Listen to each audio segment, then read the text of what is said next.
his America First agenda. Breaking news, Apple announced it's going to work with Foxconn to build a server factory in Texas by 2026. The company says it is now planning to invest $500 billion in the U.S. economy. The CEO of SoftBank pledging to invest $100 billion in the U.S. over the next 4 years. This is President Trump delivering on the promise he made to the American people on the campaign trail. The idea is come to America, build greatness in America, build for the American customers. Project Stargate. It's a joint venture between SoftBank, Oracle, and OpenAI, and they're going to create a data center that will eventually be expanded to other states. Shows people are listening to Mr. Trump's pitch to bring new industry to America. This is the latest pledge from a foreign business leader promising to spend big in the U.S. as a result of Trump's election victory. Founder of the property development company DeMac Properties is pledging the money. President Trump announcing $100 billion investment from Taiwan Semiconductor, bringing the company's total American investments to $165 billion. The most powerful AI chips in the world will be made right here in America. Things happen so quickly in the Trump world, right? It's 100 days. Right. It feels like it's 100 months. This is leadership. This is taking control of the problem for military, for everything, for industrial, for our economy. Even if it causes short-term pain, the reality is it is the right decision. NVIDIA says it will invest hundreds of billions of dollars over the next 4 years, part of the manufacturing renaissance under President Donald J. Trump. You know things are going well when even Democrats are coming out and saying that Trump's doing a great job. You know it's going well. And I don't think this is the peak personally. And this isn't me being biased, but I think right now, obviously, there's some deals still to be made. I think we're still in the midst of all of, just a lot of things happening, moving and shaking. And so I genuinely don't believe this is even the peak yet. I don't believe the peak, the true peak, will happen until next year. That's when we'll really be soaring. Now, maybe it happens early, and hey, listen, I won't be mad about that. But when you have Democrats coming out and saying Trump is doing a great job, yeah, it ain't looking good for the midterms for Democrats. In this first clip, we have Cenk Uygur. Hold on, Cenk, not yet. We have Cenk Uygur saying that very thing.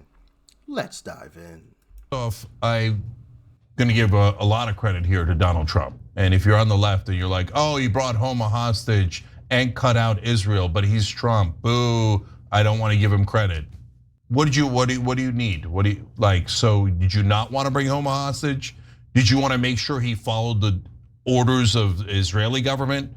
I don't know what you want, but I'm a fair person and an honest person. Trump deserves a lot of credit for this deal, okay? So now bringing the brother home already is great news, but that also proves a second thing, which is, look at how easy it was. All he had to do was remove Israel from the negotiations, talk to Hamas, and you know what Hamas got in return? Nothing. Just a promise that, hey, you know what? We'll keep this in mind, it'll create some goodwill. Yeah. Super easy, okay? Why are we not getting the deal done? Well, listen to Witkoff. Witkoff is telling you it's because the Israelis don't want peace. They want continual war.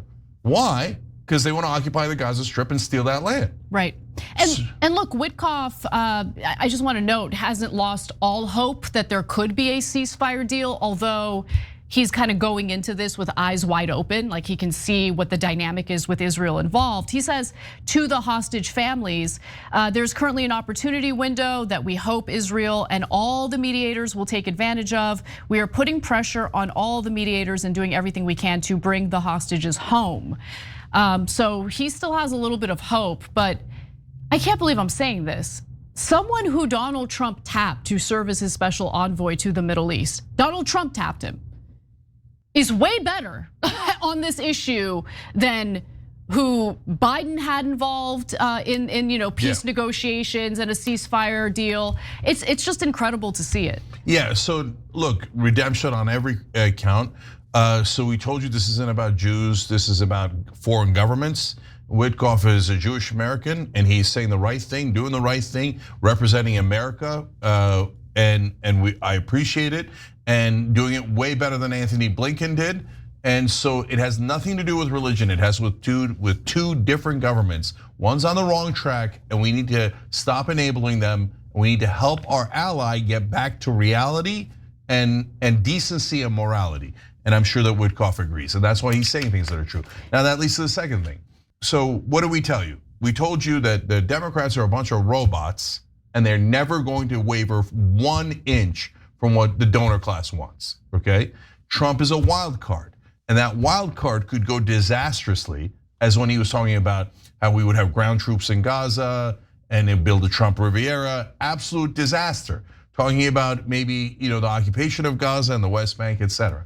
But a wild card could also has some chance of going in the right direction. So it took a wild card to have an envoy who will say, well, the Israelis don't want peace. Oh, truth broke out. I know, right? It's incredible. So let's be honest, a Democratic envoy would have never said that. Not in a million years. years. They would not have had permission to say that. Joe Biden's envoys obviously never said that. They would lie on Israel's behalf every time. They say, oh, we really want to get to a ceasefire, but it's of course all Hamas's fault. The son of a bitch, Hamas terrorists. Israel's great and wonderful, and there's nothing they could do about it. Oh my, Israel, right? So that was Blinken and all the Jake Sullivan and all the loser robots in the Biden administration. And Kamala promised to do the exact same thing. So if you're a Democrat, please wakey. Right? And they won't. Oh no, I bet she would have miraculously turned around 180 degrees and done the right thing. No, she promised that she would never do the right thing. And so we're not like blind about Trump. You crazy, naive? No, it could get way worse, right? But since he's not a robot, sometimes truth accidentally breaks out. Trump doesn't abide by any of the rules associated with traditional political parties in this country, right? So this isn't a Republican versus Democrat thing. This is a Trump versus typical status quo politician thing. Because make no mistake about it, had Trump been any other traditional conservative Republican, we would not be having a conversation about his special envoy admitting that Israel is the one serving as an obstacle to a ceasefire. Well, actually, the new Republican Party would do the right thing. Now, the old Republican Party, yeah, sure. The Mitt Romneys of the world, right? The Liz Cheneys, okay? The Mitch McConnells, the old guard, the Susan Murkowski, or Lisa Murkowski's, the Susan Collins, like those types of folks that we want out of the party would just keep on with the same old, but the new Republican Party, absolutely not. Absolutely not. I'm not in the habit of praising Donald Trump, but I got to tell you, the last week or so in the Middle East, Ukraine, Russia is a different story. Yeah. The last week in the Middle East, I go into the week fearing that the Prime Minister of Israel is hell-bent on going to war with Iran. I go into the week worried that we're going to miss the thread of an opportunity in Syria for the new leadership there. And I got to tell you, I think the president has in this last week or so played the Middle East pretty darn well. My guess is that the Prime Minister of Israel is cooling his heels a little bit on planning for Iran. My guess is that he's probably thinking through a better situation than he otherwise might want for Gaza. And look, it appears we're going to give Sharia a chance in Syria. That's pretty good stuff. Again, not in the habit of praising this president, but I got to give him some. Not in the habit. But I got to give him some credit. That was Democrat Representative Jim Himes. Yeah, current Democrat representative. Giving Trump credit. You know it's going good. And it gets even better than that, baby, because Trump is still making moves. Check it out. It's a true privilege to visit your country, special country, and gather as friends. I'm honored to be the first American president ever to officially visit. To the Emir, to the royal family, and to this entire nation, congratulations on a spectacular job. As president, I'm proud that our growing friendship has blossomed into a full-fledged economic and security partnership. We're setting records on this trip, bringing a lot of investment back into the United States of America. Will be well over $10 trillion. I want to thank Highness for helping with that number. You know you can count on us, and you know that it's going to be a great investment for you. So tonight, let us give thanks for the blessings of this friendship. We have a great friendship. I want to wish peace to the Emir and to all Qataris. Working together, we can help the entire region unlock its potential. So I just want to say it's an honor to be with you. That video was from the official White House account. $10 trillion committed to be invested into the United States of America. 10 trillion. Not billion, trillion. Do you think that would have happened under Kamala Harris? It's a rhetorical question. We all know the answer to that one. So promises made, promises kept, and he's continuing to do more and more work, regardless of what mainstream media tries to, or the narrative that mainstream media tries to paint. So, man, I'm absolutely loving it. I'm absolutely loving it. We're in for a great 4 years, baby. I can't wait. Let me know your thoughts and your opinions. Thanks for tuning in as always. Peace and love. I'm out.